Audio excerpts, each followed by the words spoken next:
Okay, so welcome to all of you for my fourth lecture series. So, last class I have discussed about the first law of photochemistry, that is the Beer-Lambert's law. So today I will discuss about the second law, which is the Grothus-Draper law. So basically, Grothus and Draper, they are two scientists. They basically proposed the law regarding the photochemistry. So according to their name, this kind of law is called Grothus and Draper law. So before going to the details of the Grothus and Draper law, I have discussed all of you that the photochemistry is concerned with reactions which are initiated by electronically excited molecule. Okay, so such molecules are produced by the absorption of suitable radiation either in the visible or in the ultraviolet region of the spectrum. The qualitative approach to photochemistry was first initiated by Grothus and Draper in the beginning of 19th century. They proposed that all the incident light was not effective in bringing about the chemical change of the corresponding molecule. So till now we have learned in Beer-Lambert's law that when the incident light comes through the sample, then some part of the molecule can absorb the incident radiation depending upon their frequency. But and rest part is basically transmitted. But what happens in the Grothus-Draper law? In the Grothus-Draper's law, whatever the incident radiation comes, if the corresponding incident light that was not so much effective in bringing about the corresponding chemical change.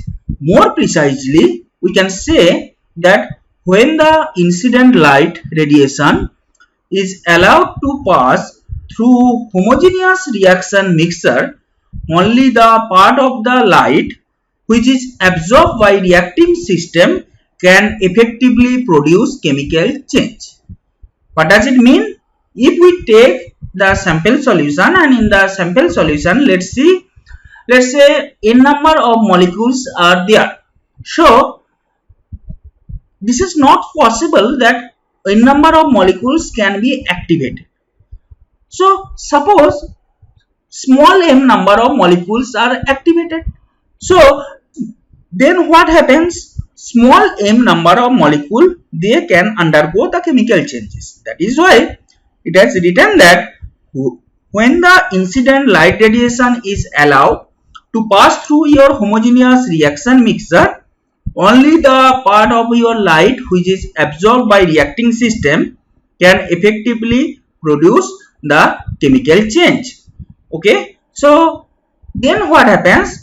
So whatever the incident radiation can comes to your sample solution, depending upon the number of molecules, the number of molecules can undergo chemical change. Then what happens? The rest of the light, that means the reflected or scattered or transmitted part of the incident light, play no role in the chemical change. Only that light absorbed by a system can cause the chemical change. This is the most important thing.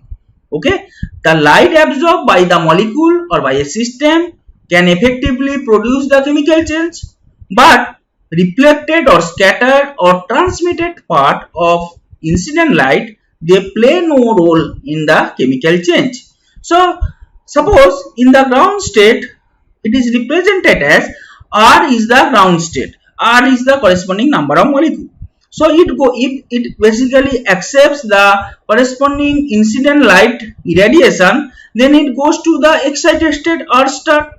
Then what happens? From the R star, the corresponding product is formed. So this kind of reaction is called the photochemical change or photochemical reaction. So what happens when the incident light of radiation falls to the homogeneous reaction mixture and there is no absorption takes place by the molecules, then the light energy remains as unused. It basically re-emitted as either in the form of heat or in the form of light. Okay, so the corresponding Rothaus-Draper law has some kind of limitation.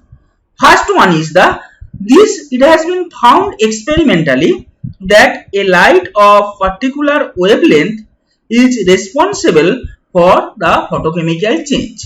So this light is called the effective light of the photochemical change. For example, when white light is passed through alkaline solution of cupric tartrate solution, the dissolved substance undergoes photochemical reduction to cuprous oxide. So this is one of the example of the photochemical reaction. The second limitation of Rothaus-Draper law is it is very simple and self-independent. It is purely qualitative in nature. It gives no idea of the relation between absorbed radiation and the molecule undergo photochemical changes. The third limitation is Rothaus-Draper law is applicable to primary chemical process and not applicable to secondary chemical process. We learn what do you mean by primary process, what do you mean by secondary process.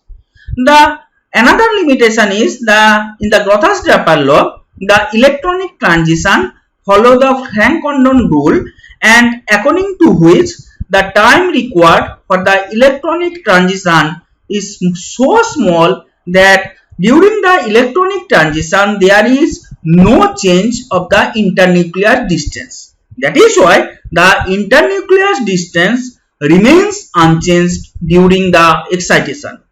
So these are the basic limitation of the Rothaus-Draper law. Then what happens in the Rothaus-Draper law? We basically observe that in the photochemical reaction are by absorption of photon energy it goes to earth star state, that means excited state. Then what happens in the excited state? It can undergo different kind of chemical change or different kind of physical change. If the corresponding chemical change occurs, then we termed it as the photochemical process. Whatever, if the corresponding physical changes occurs, then we basically term it as the photophysical process.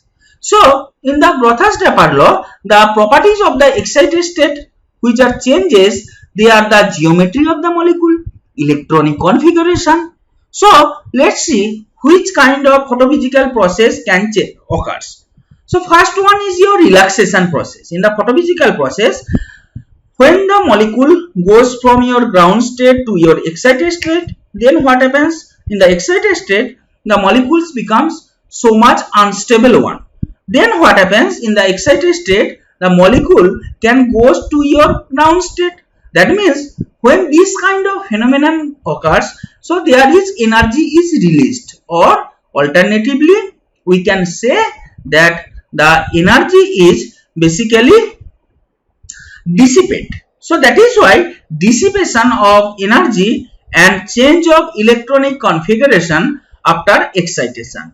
It can undergoes vibrational relaxation, internal conversion, intersystem crossing, so on and so forth. These are different kind of radiative as well as non-radiative transition. For example, in the photophysical process, different kind of quenching mechanism can take place. For example, either the charge transfer mechanism takes place or electron transfer mechanism takes place. So, return from excited state to ground state with release of energy is in the form of the fluorescence resonance energy transfer, or the corresponding electron transfer, or the corresponding charge transfer, or the corresponding quenching, static quenching, dynamic quenching, so on and so forth.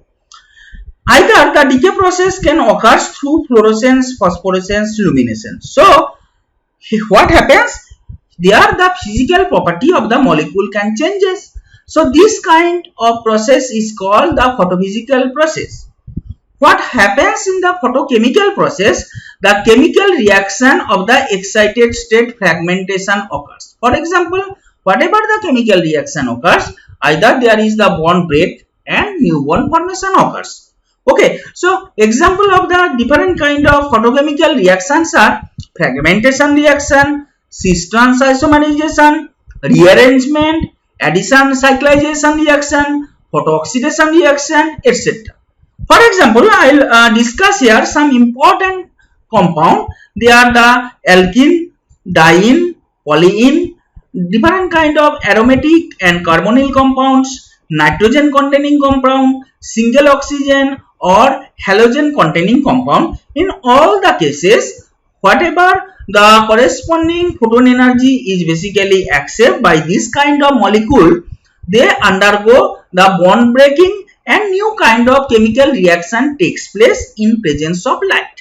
So this kind of reaction is called the photochemical process. Okay, then you just see the photochemical process. Any kind of photochemical reaction composed of two processes. One is called primary reaction and another one is called secondary reaction.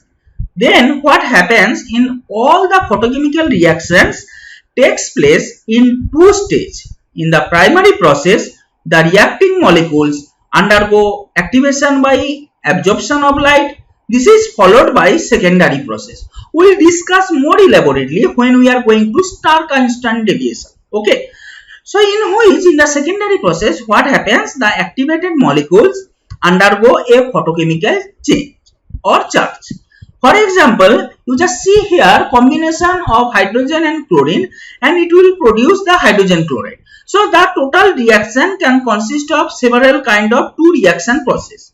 So in the primary process, chlorine, it in presence of photon, it undergoes chlorine Cl star. So it goes to your excited state. Then what happens? The activated chlorine atoms Cl star undergoes chemical reaction as H2 plus Cl star, it goes to HCl plus H. So whatever the hydrogen is produced, then it further undergoes in presence of chlorine HCl plus H dot. So this kind of chain kind of reaction takes place. So whatever happens in the secondary reaction, it basically activates the corresponding molecule, and when it basically activates the molecule, the photochemical reaction or photochemical charge reaction takes place. So this kind of reaction is called the secondary process. Okay, so in the primary, besides the primary process and secondary process, there are different kind of reaction. For example, dark reactions, thermal reactions are there. So in the dark reaction, the chemical reactions which take place in the absence of light are called dark reaction.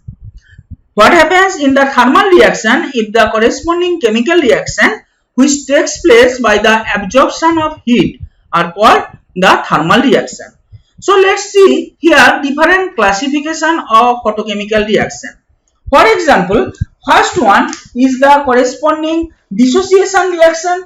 So in presence of photon energy of light, what happens? The hydroiodic acid or hydrobromic, they basically undergoes dissociation and it will produce hydrogen and iodine gas from hydroiodic acid and the hydrogen and bromine gas from hydrobromic acid. So this kind of reaction is called dissociation reaction. Second is called double decomposition reaction.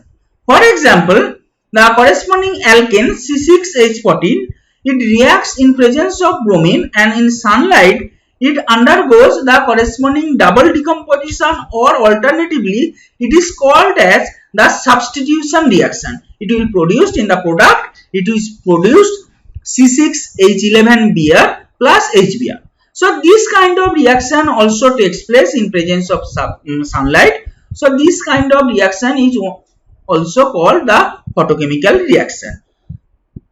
The third reaction is called the rearrangement reaction. Here the corresponding malic acid, that is the cis form, in presence of sunlight it undergoes the fumaric acid, that is the trans form. So cis trans isomerization is basically takes place in presence of sunlight, and here in presence of suitable frequency of light, that is 205.3 nanometer of light, the malic acid converted to the fumaric acid. Okay, so this kind of rearrangement reaction takes place in presence of the sunlight. Next one is called the addition reaction. For example, carbon monoxide reacts with chlorine in presence of sunlight, it will produce the phosgene gas. So this kind of reaction is called addition reaction and takes place in presence of sunlight. The next kind of reaction is called the polymerization reaction, where the anthracene in presence of sunlight, it undergoes the corresponding dianthracene molecule. That means the in presence of sunlight, it basically forms the dimer. Okay, but what happens here? The corresponding reverse reaction can also be taking place because this is the equilibrium reaction. The reverse reaction, that means the dimer of anthracene or dianthracene, it converted to the anthracene in the dark condition. So here the forward reaction is taking place in presence of sunlight, whereas the backward reaction is taking place in presence of dark condition. Next kind of chemical reaction is called chain reaction. For example, hydrogen, it can react with chlorine and it will produce the hydrogen chloride. So this kind of reaction takes place in presence of sunlight. So this is the corresponding chain reaction. Okay, so before going to the Grotthus discuss the Stark-Einstein law, another kind of phenomenon is important. I have also described that when I basically shown you what is the basic difference between the thermal reaction with that of the photochemical reaction. In one point I have discussed that every thermal reaction proceeds through the decrease of the change of the free energy delta G, but in photochemical reaction the corresponding free energy change in most of the cases becomes negative, but sometimes it can also occur through positive one. That means delta G value becomes positive. Then the photochemical reaction can also be taking place. So here you can see here when the delta G value becomes less than 0. This means that the corresponding free energy change is negative. This kind of reaction is called exergonic reaction or spontaneous reaction.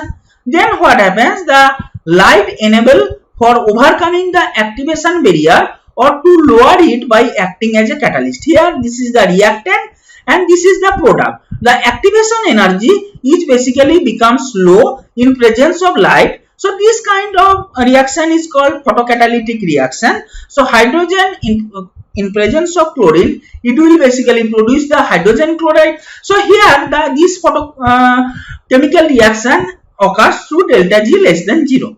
But in sometimes the delta G value greater than 0, this kind of reaction is called the enderogenic or non-spontaneous reaction. Here what happens? The barrier of the activation energy remains very much high. So what happens? Energy required by the reaction is brought by light. Light energy is partially converted to the corresponding chemical energy. So this kind of reaction, for example, in the photosynthesis process, carbon dioxide in presence of water, in chlorophyll, it will produce the glucose. So whatever this kind of photochemical process occurs, this basically the delta G value becomes equal to 496 kilojoule and it is the positive magnitude.